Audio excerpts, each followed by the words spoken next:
morning. We are so happy to have Jen Kallay from Synapse talking this morning, I hope, about something I'm really interested in, and that is resilience. And why does it matter? Good morning, Jen. Good morning, Jeannie. How are you? I'm well, thanks. How are you? Good. So I'm going to talk about, what really is emerging topic. I mean, there's certainly jurisdictions that have been dealing with resilience for a while, but I think, we're starting to see a lot of activity pick up. And, at this moment, the United States is recovering from many different aspects of resilience events in the last week. So we had Hurricane Ida and all the resulting storms that came across as a result. And in fact, that all came through our area and damaged New York City. So even miles and miles away from the epicenter of that storm, having, continued serious consequences from it. So that's a great example of resilience and the kind of things that we're going to be talking about today. Where my involvement in this started was a couple of years ago. We had a project led by Sandia National Laboratories, and this was a DOE funded project conducted as part of the Grid Modernization Laboratory Consortium. So really related to grid modernization,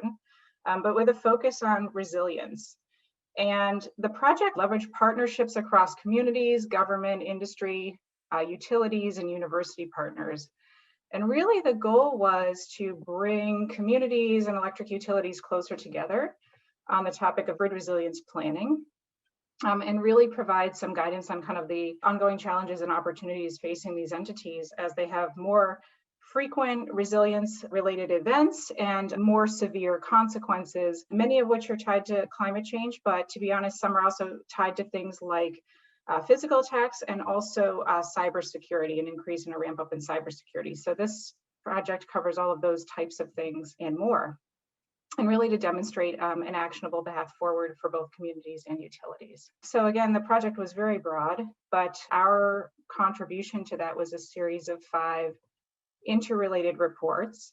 The first report we did was a landscaping report. So really we went out there, we talked with 6 electric utility and community pairs, which was awesome to have the 2 in the room together. All different types of jurisdictions, some which had big utilities that spanned wide service territories, some where their utility was just their town or city, and all different sizes too. So large, small, all different geographical areas in the country and a range of threat types as well.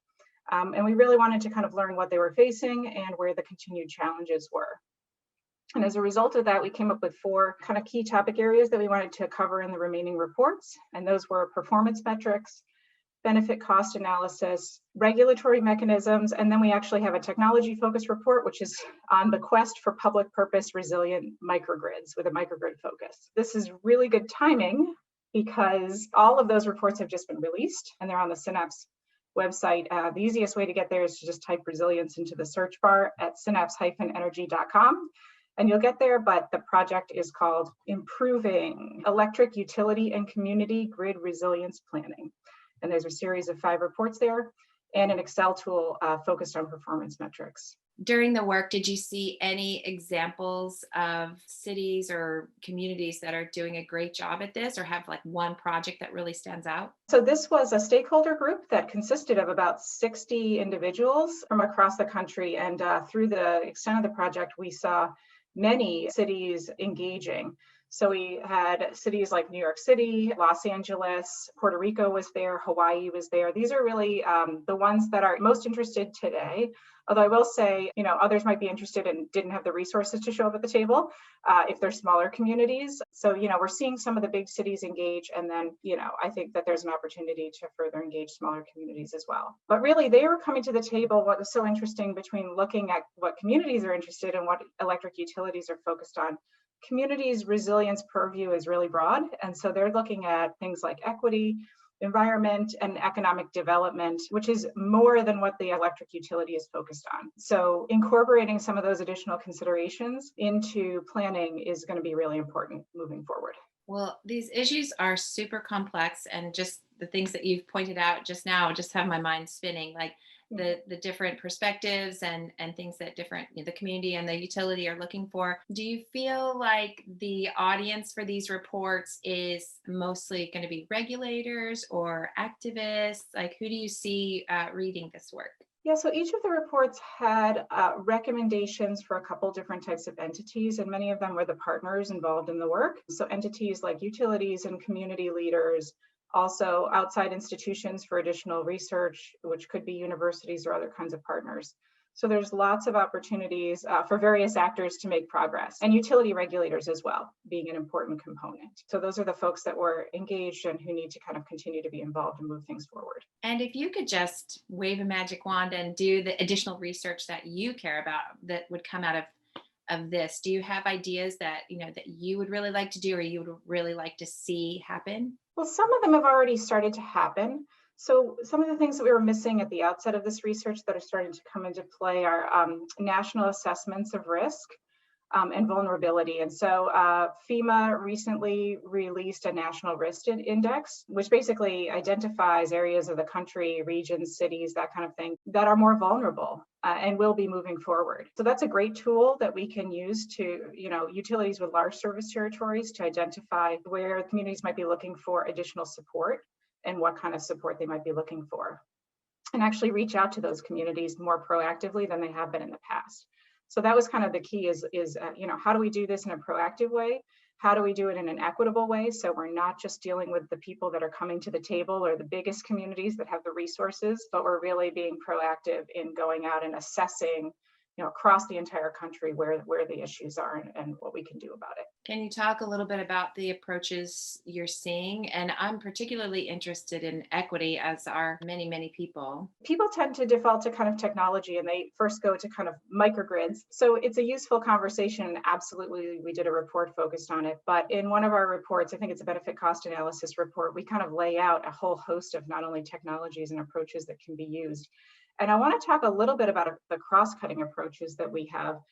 So one of them actually is training. So it's the idea that if you over automate things when you don't have all the connections and communications all together, that you no longer have the intellectual or knowledge base to manage things when you don't have, automated systems up and running. And how do you revert back to kind of human controlled and manual environments? So that's one of the things.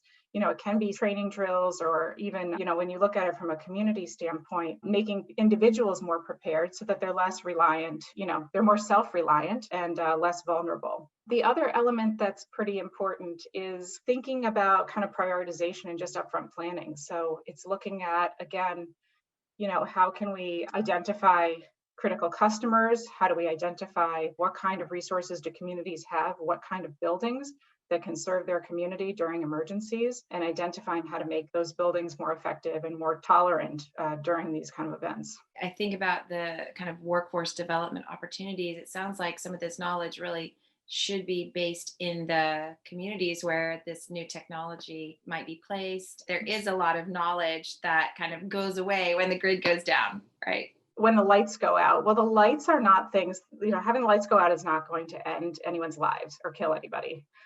What does, and what people sometimes are surprised to hear about, is all the things connected to electricity that are impacted: sewer, clean water, communications. So these are all things that first responders need to save lives. And when you don't have electricity, you don't have those things.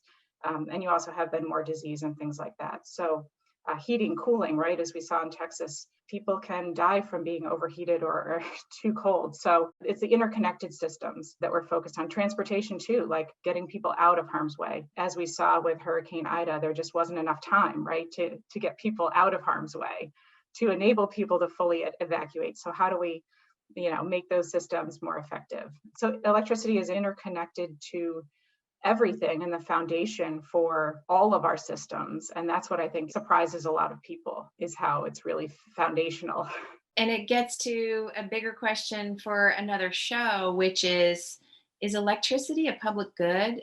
Should it be? Is it a right? I mean, the roads are free, and a lot of things that people rely on are provided in a way that is affordable or free. And yet for a lot of families, energy burden is a huge problem. So, but people rely on it. It's like you said, it is life and death. Yeah, so the way I talk about it is that energy is a basic human need. I mean, human beings can't really survive in a lot of areas in this country without it. And so, yes, I mean, I think it's foundational. The challenge moving forward is that making everything resilient, absolutely everything resilient, especially in areas that are going to be hit, each and every year by an event, is very costly. And so what do we do about that? How do we prioritize the resources we have? And a lot of people will say, oh, we want to make things resilient. Well, what does that mean exactly? For how long? Under what circumstances? There are certain storms that will take out infrastructure no matter how resilient it is, right? We're getting stronger storms and we're getting to the point where we can't construct things that can withstand those winds. So there's considerations there. Do you move out of harm's way? Do you rebuild it? Do you rebuild it better? And those are going to be some really difficult choices some of our communities are facing now and will face in the future. There's so much at stake. I really appreciate your time today. I know you have a busy schedule. So thanks so much for being on again, Jen. Thank you so much for having me. I really appreciate it. Take care. Bye now.